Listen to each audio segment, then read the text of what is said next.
Hi friends, આજે આપણે બનાવીશું ચણાની દાળની રેસીપી. ચણાની દાળ બનાવવા માટે અહીંયા મેં આખી રાત ચણાને પલાળી રાખી હતી અને 2-3 પાણીએ ધોઈને તેને કુકરમાં નાખીને તેની અંદર 2 ગ્લાસ પાણી નાખીને આપણે તેને 2 સીટીએ વગાડી લઈશું. વધારે સીટી નહીં મારવાની, 2 સીટીએ જ તેને પકવી લેવાની.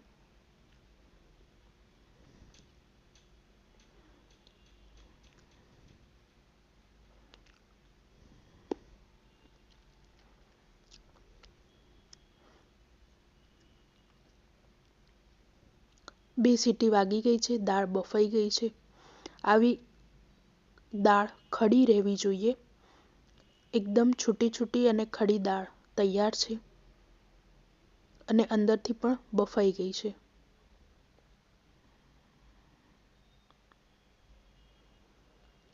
દાળ બફાઈ ગઈ છે. હવે એક કઢાઈમાં મેં 2 ટેબલ સ્પૂન તેલ લીધું છે.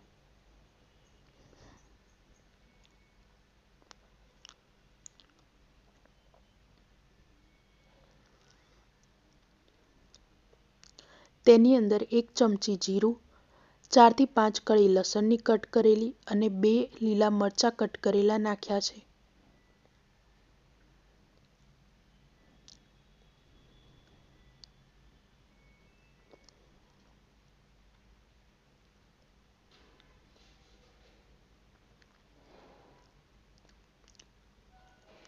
એક મોટી ડુંગળીને ઊભી કટ કરી લીધી છે.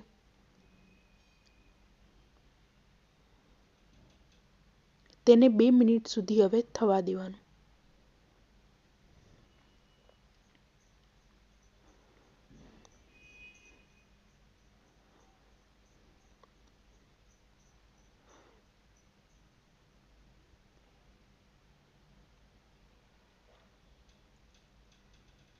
હવે તેની અંદર 2 ચમચી કશ્મીરી લાલ મરચું પાવડર, 1 ચમચી ધાણા જીરું પાવડર ને 1 ચમચી મીઠું નાખીને તેને આપણે મિક્સ કરી લઈશું.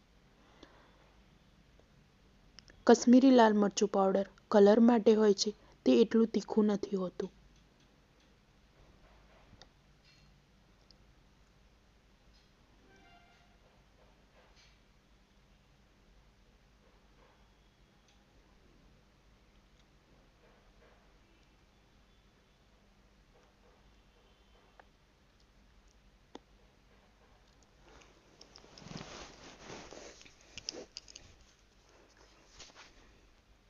તેની અંદર 1 ટામેટું ઊભું કટ કરેલું નાખ્યું છે.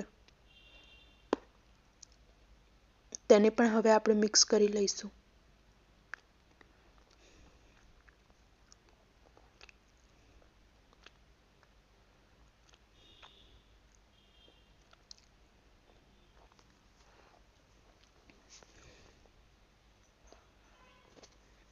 તેની અંદર થોડું થોડું પાણી નાખીને હવે આપણે તેને મિક્સ કરીને થવા દઈશું.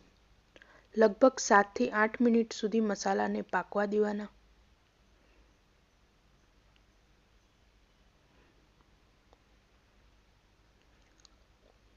સાતથી 8 મિનિટ થઈ ગઈ છે. મસાલો એકદમ તૈયાર છે અને તેલ પણ ઉપર આવવા લાગ્યું છે.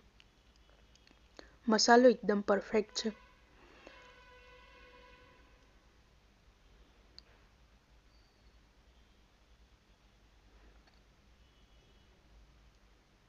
હવે તેની અંદર જે ચણાની દાળ બાફેલી હતી તે નાખીશું.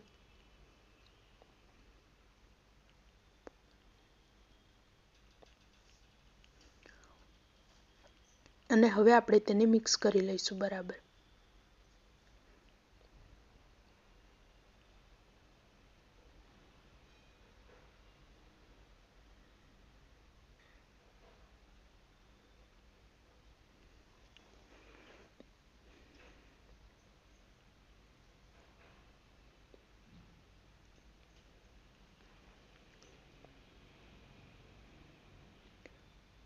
દાળ વધારે ગાઢી છે, તેના માટે હું અહીંયા અડધા ગ્લાસ જેટલું પાણી નાખીશ.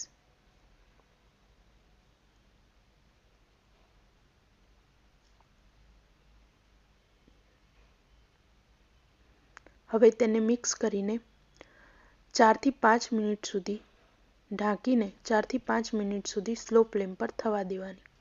4 થી 5 મિનિટ થઈ ગઈ છે. દાળને થોડી પાતળી જ રાખવી, કારણ કે તેને આપણે મૂકી રાખીશું ત્યારે પણ તે જાડી થઈ જશે. હવે તેની અંદર કોથમીર નાખી છે. આપણી ચણાની દાળ તૈયાર છે. હવે તેને સર્વ કરી લઈશું.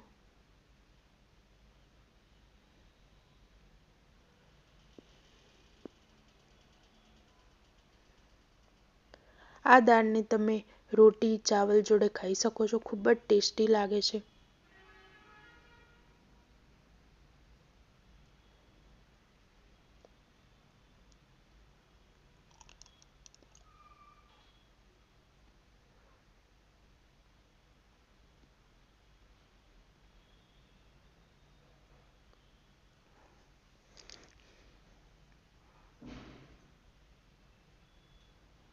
જો તમને મારી આજની રેસીપી ગમી હોય તો લાઇક, શેર અને સબસ્ક્રાઈબ જરૂર કરજો.